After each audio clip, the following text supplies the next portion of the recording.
Okay, so we generated our example input file in the last example, and we examined the structure of that example input file.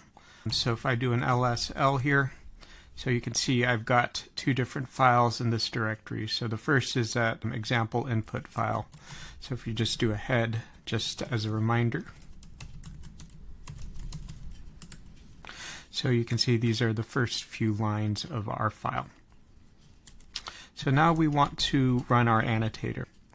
So we're going to do that with the OC run command, and kind of coming in, like let's just say I didn't know anything and I needed to get some help. Specifically, I want to look for how do I run specific annotators on our file.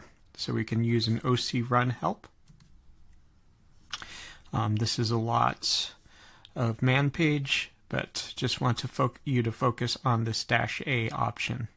So I could use a -A clinvar, for example, here if I wanted to just run the clinvar. Let's work with OC run and do our annotation now. So we can do OC run. And then what we want to do is we want to use both the clinvar and the civic annotators. So -A, so clinvar civic.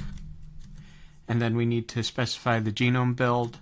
For this example, it's HG38.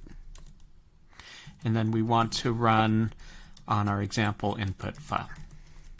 So let's run our annotators and see what happens. So there is some conversion, there is the mapping, and there's the annotators. So you can see this is the log of how everything was kind of processed. So here you can see there was the civic annotations, and here are the clinvar annotations. So if I do an LSL in our directory, you'll see that there were a few files that were generated.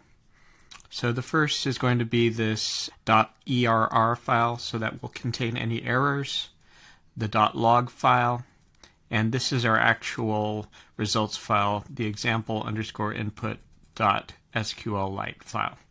So in the next lesson, we're going to take this file and visualize it with the GUI.